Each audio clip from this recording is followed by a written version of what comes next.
Hey everyone, this is a video discussing possible enchantments on mobs for Minecraft tool-assisted speedruns. If you've ever watched a Minecraft TAS, you've probably seen the runner kill mobs to get enchanted weapons and armor to help them out in their run. Most notably, you see like runners get looting swords to kill blazes and ender pearls with. There is a big problem. It's not really well known in the TAS community yet what enchantments are actually possible. Even up until recently, it's still been quite a controversial topic, with someone asking about what enchantments are possible every few weeks in the TAS Discord. In this video, we'll settle that enchantment debate once and for all, with not only calculations, but concrete data. Knowing what's certainly possible will allow us to have confidence in routing and creating valid TASs.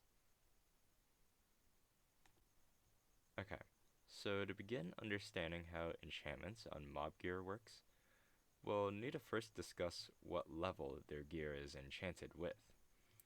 And for that, we have a mechanic called the Clamped Regional Difficulty, abbreviated as CRD.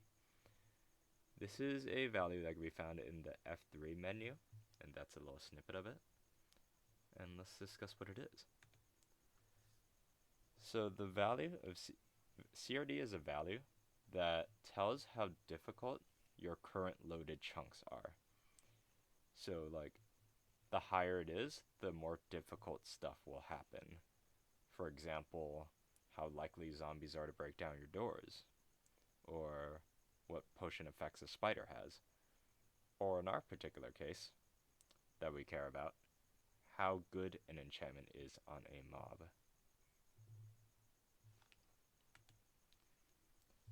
At the start of a world, which we'll call time 0 from now on,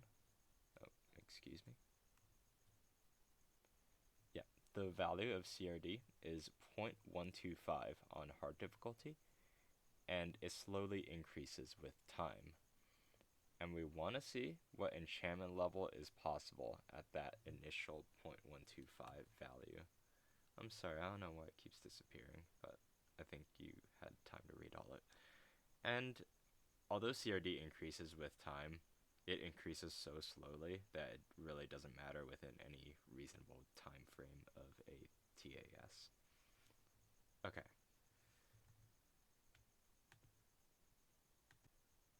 And one more thing. CRD is only in versions 1.6 and up, which pretty much encompasses all the versions people play on right now. Okay. Now that we know what CRD is, we can now see how it's used to compute the enchantment level given to a piece of mob gear. If a gear piece on a mob is chosen to be enchanted, its CRD, the CRD is used in this formula to determine the enchantment level of that gear piece. We have 5 plus a random integer between 0 and 17 multiplied by the CRD. I got this formula from the game's code, and now we want to see what the maximum value for this level function is, because we always assume the best possible luck in a task. And we do this by assuming that the maximum random integer is chosen in that randint function, which is 17. And we have the CRD equal to 0.125 from the last slide. So if we plug those numbers in, it computes to be 7.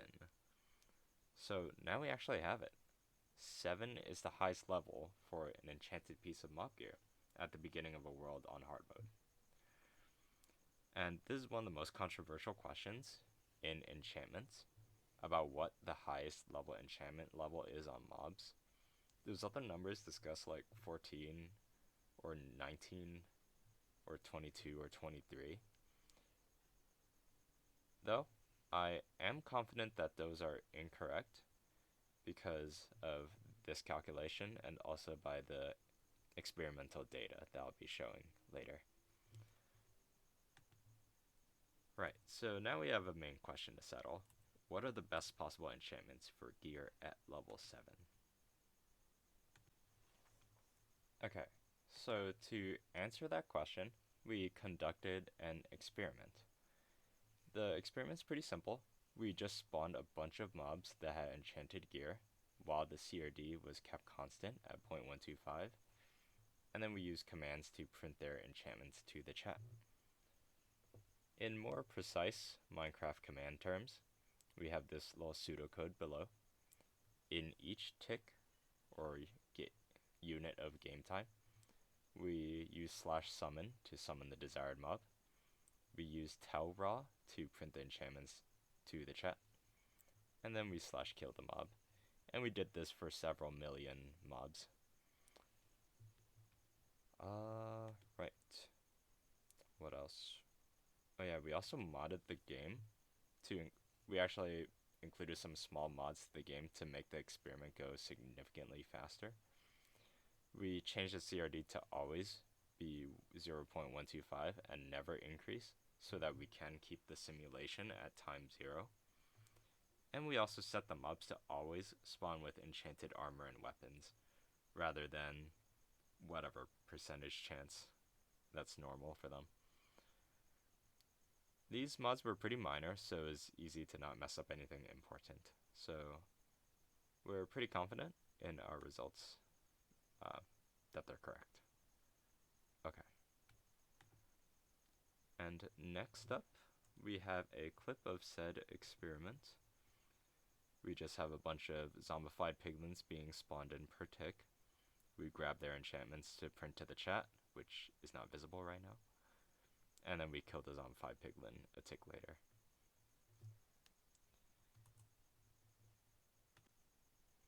I uploaded the data online, which is in description, just for full transparency. And I tested a whole bunch of different mobs, not just zombified piglins. I tested zombies with iron swords, zombies with gold armor. Yeah, I won't spoil it all right now, but those are some of the major ones. And yeah, let's move on to the experiment's results, the juicy stuff. Okay, starting off with the iron sword. We'll be showing some simple enchantments that are most commonly used, and then we'll get into some of the really cool ones later. At the top, we have a looting 1, sharpness 2, and unbreaking 2 sword.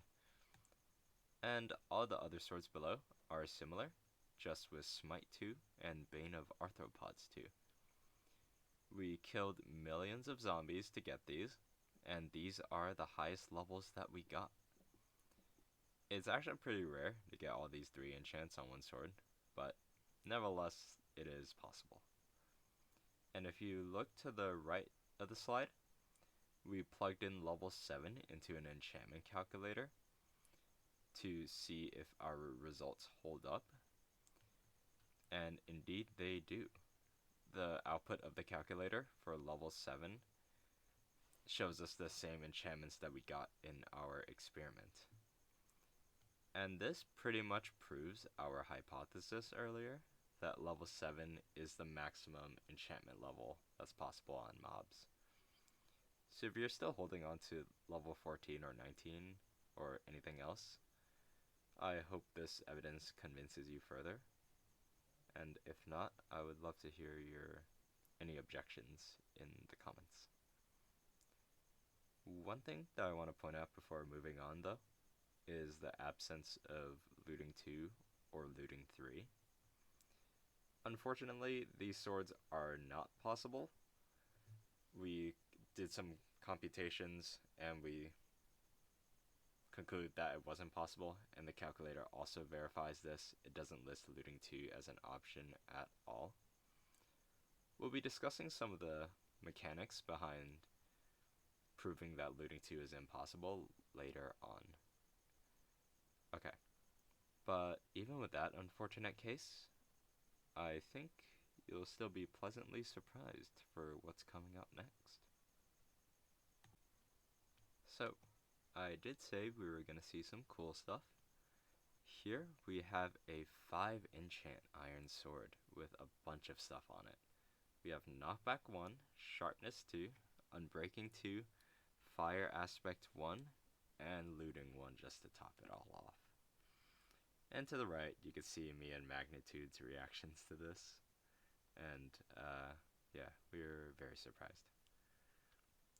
To just picture how rare this is, this sword was obtained out of an ocean of just junk swords that only had stuff like knockback 1 or unbreaking 1 or sharpness 1. And this was just a huge outlier among all of them. I tried verifying this sword again in case I somehow got this in an error, and I fortunately did get another one of these, so I know that these are possible. In fact, even 6 enchant swords are possible. You can take that 5 enchant sword above and tack on Sweeping Edge 2, which is actually pretty fascinating.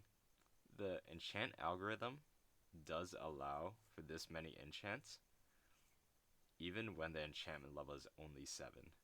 It's incredibly rare, but it's still possible.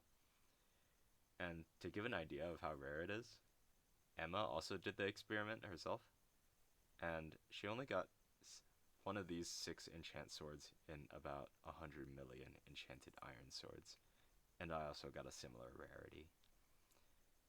Nevertheless, these absolutely godly swords are possible, so if you want to use them, you can do so with complete certainty. But if you don't want to use all the enchantments, which is completely understandable, you can certainly pick and choose whichever enchants that you want. The enchantment algorithm does allow for this. So for example, you could certainly take a sword with just looting 1, sharpness 2, and sweeping edge 2, if that's all you want. The algorithm does allow for this flexibility, and the data that I got do support this claim. Okay. Right, and I just want to take a little time to talk about Sweeping Edge, because I never really saw anyone use it, but then I tried it at my TAS, and it actually works pretty nicely. I cornered 3 blazes, and I killed them all really quickly with Sweeping Edge, so if you have the opportunity to use it, give it a shot. And about fire aspect, it's a pretty useful enchantment too. It's good for getting cooked food, for just having a good source of food, or if you're doing an ABD TAS. Okay, that should do it for the iron sword. Yeah, that should be everything. Right, we can move on to the gold sword now. Okay, so the golden sword. Like the iron sword, we'll be starting off simple, and then we'll be moving into the cooler stuff. So, similar to the iron sword, we have looting 1, sharpness 2, and unbreaking. What sets the gold sword apart from the iron sword is that some of these levels are actually higher though. We have unbreaking 3 as opposed to 2, and we have smite 3 and bane of arthropods 3. It's not a significant difference, but it is a difference. And the reason why these enchants are better is that gold swords, look to the bottom now, gold swords have a higher enchantability than iron swords. What enchantability is, it's basically a value that's associated with an item that determines the potential of good enchants. The higher it is, the better, of course. Yeah, so let's move on to the godly gold swords.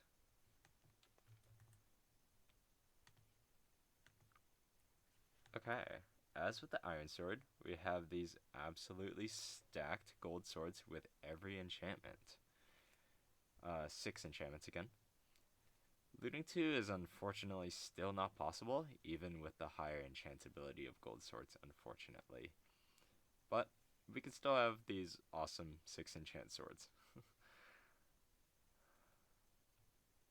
And similarly, you can pick and choose whichever enchants that you want. And yeah, there's not much else new to say here. A little trivia: the odds for getting one of these 6 enchant gold swords is more common than 6 enchant iron swords due to the better enchantability of gold swords. I computed it to be roughly 1 in 16 million, as opposed to the iron swords 1 in 100 million. Okay, we're done with swords now. We're going to be moving on to gold armor, which is also another fascinating one. Alright, moving on to gold armor. This time, we'll just straight up show the best possible enchants for each piece without building up to it, because I think we're familiar with that by now. Okay, so for boots, we have Protection 3, Feather Falling 4, that's the first max enchant that we have, Depth Strider 2, and Unbreaking 3. These enchantments are pretty high, and that's actually pretty surprising, but it also makes sense because gold armor has the highest enchantability of any other item in the game, so its enchantments are really good. So yeah, Protection 3 and Feather Falling 4 and Depth Strider 2, all of those are really good. The protections will help for pearling around, making pearl damage negligible, and Depth Strider 2 will allow you to swim fast.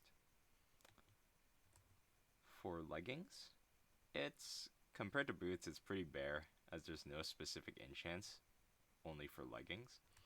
So we just have Protection 3 and Unbreaking 3, which is good. For chestplate, similarly, it's also kind of like leggings, except we have Thorns 1. If you didn't know, Thorns is only possible on chestplates when naturally enchanting, no other gear piece. I found that out while doing this experiment. I was trying to filter